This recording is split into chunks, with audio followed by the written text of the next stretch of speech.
Welcome to Larp Academia, and today we're giving you an extra Thursday video because there's something very important that we need to talk about, and that is LARPing online. Now, I know you might be wondering, Wizzo, how can we LARP online? And I have 4 ways that we can do that for you today. So sit back, enjoy, and hopefully you will find a way to LARP online that fits for you. Now, we will be going in ascending order from more niche ideas, which may be very beneficial to you personally, but not as beneficial to everyone as a whole. And the first idea that we're going to talk about is tabletop LARPing. Now you might be wondering, Wizzo, how can we tabletop LARP if we can't even be in person? And how is that even LARPing? Well, there are some systems that have an easy transition into it. For example, Vampire the Masquerade. We've done a few videos on that. Vampire the Masquerade is a LARP, but it also is a tabletop and it has an easy conversion. If you want to go more fantasy-esque roleplay LARPs, then you could try to convert your characters into D&D characters. And if you really want to go about it, like for skill and everything, you can translate a new person as, oh, I will level 1 new person, and just say, hey, this knight who's really good with swinging a sword, like way better than all of us, he's like a level 20 fighter, whatever, and just have fun with it that way. It's not a perfect conversion. It's not the answer for these trying times where we can't LARP in person, but it might be an answer to some. Now, the next option that we have, which is a little bit less niche, and it actually can apply to every single LARP, but turns into a little niche due to its nature, is chat rooms. Now, chat rooms are an interesting thing. Upon my experimentation with LARPs over this entire 3-month period or whatever it's been, chat rooms have been the most prevalent for many people. In chat rooms, you go in, it doesn't matter what LARP you are, if you're a boffer LARP, if you're, well, a combat LARP or a parlor LARP, you can go in, you can play the game, you can say what you're going to do. The moderators or the game designers, the heralds, whatever you want to call them, they run the game and they tell you the results of your actions, and everyone has fun. It applies to every LARP, but the problem with chat rooms is that you don't have any interaction aside from typing or texting to other people. So if I try to interact with someone and I want to look them dead in the eyes, I have to type that. And it makes the chat rooms very quickly turn into fan fiction. And if you like fan fiction or the style of writing that goes with it, then these chat rooms might be for you. But let me give you an example. If we are fighting something, if we are fighting a monster, and you go and you say, I protect my brethren to my right and my left while I try to swing whenever I have an opportunity to do so while being defensive. You described your fighting style. All right, you described what you're going to do. That's cool. But you might get some other people. These people who can like throw shots like this, but that's about it. It's not very eloquent, or they don't have a lot of self-control or anything else. And they stayed in the chat, my character does a 360 pirouette and strikes at the back while going to flank again and then weaving in and out and dodging it the entire time. You've met this person in real life. You've seen what they've been able to do, and they cannot do that. Their character cannot do that. It causes a giant disconnect when that happens, and there's no real way to police that because it's what people want to do, it's what they want to role play, but the live action part is lost sometimes in chat rooms, which is why I can't fully recommend chat rooms for everyone. If you are okay with this, if your LARP group is interested in the role play side of it and in progressing a story, and is okay with some people to embellish their own abilities, then chat rooms might be a very good option for you in these trying times. Now, the next option we have, which is a little bit more applicable to everyone else, is video chatting. Now, video chatting are for, well, it's for parlor LARPs, for those LARPs that are more roleplay oriented, or even boffer LARPs that want to progress a storyline. In this, you're obviously not able to hit people. I mean, that's going to be missing for sure.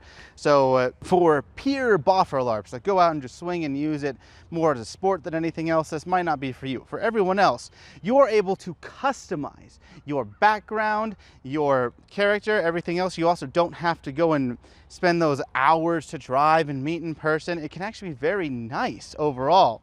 So for example, you see this background? This is the outdoors.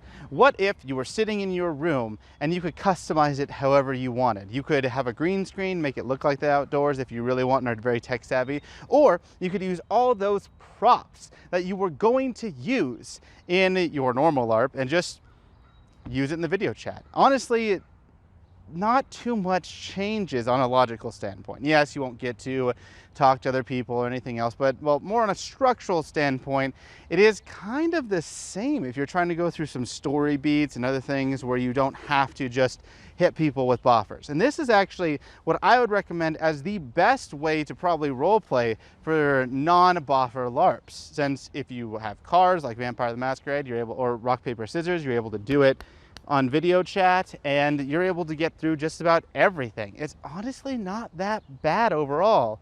So video chat is very good and a very good option. Now for the last one, the most completely universal aspect that we could have for any other LARP is the idea of online classes. Now this isn't actually really technically LARPing, but hear me out on this, hear me out. When you have an online class, you can do it for anything with politics and leadership and helping the LARP. You can do it on learning different logistical issues. You can do it on learning different crafts or learning how to become a better swordsman and fighting for boffer LARPs as well. Or for roleplay LARPs, again, you can actually try to learn how to roleplay and get into character. There's a bunch of opportunities with these online classes. And some of these classes that would normally be restricted due to you not being at that event, oh, you didn't go to this state or this place that is all the way across the country or somewhere else, well, it's too bad you don't get the information. Now you can get the information. And what's even more important is that you can apply what you've learned. So let's say that I take an online class on chainmail. I'm a new person, I don't know anything about chainmail. I just listened to them and I decided to go get the items that they said you need. I get the items that they said I need, and then I'm able to try it with them showing me video instructions, and I can pause, rewind, do whatever I want. For boffers and for other people who want to get better at actually that physical aspect of LARPing, the live action part, moving and whatnot, you can learn different drills and different techniques online and practice them at home. For example, footwork, it's very, very important for most LARPs that are not more roleplay or parlor LARP orientated, well, pure roleplay, I should say. You want to be able to move and actually do well with your character. You might want to actually work on your shots.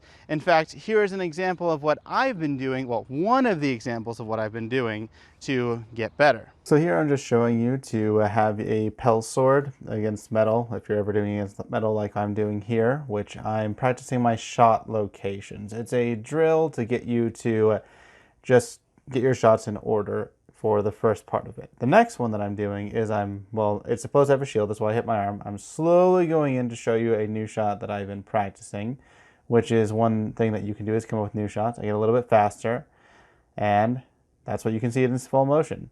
From another angle, you can see it like that, and one more time, you can see it here. And that is just a small example of what I've been doing. I've been also trying to work on my own body, make it better. I have other drills that I've been doing as well. I've been delving into more of the material and learning more about it. You can do so much with these online classes, and it is universally applicable to every LARP. Every LARP can do this, whether you're a parlor LARP trying to learn certain skills or whether you're trying to improve yourself physically for that live action part. You can improve on the role play or the live action with these awesome online classes. And these are the 4 methods that you can still LARP while we're not able to actually meet in person. Or even in the future, if you're watching this and you have an issue where you can't meet in person, you can still LARP. There are still ways to do it. And I really hope that this helps some people and gets them into continuing to LARP, because we don't want to just sit here for however long it takes and just lose a lot of our physicality, go for an entire year maybe, and just end up not really wanting to LARP. We don't want to lose that passion. We want to have fun in this time, and we still want to LARP. So what do you think? Which option is the best for you? This is a bit of data that I have compiled over these past 3 or 4 months of trying different things, and if any of this can help you, I am glad that I was able to help in any way, shape, or form. So don't forget to like, subscribe, and ding that notification bell so that you can stay informed for our next LARP video. Until next time, keep LARPing.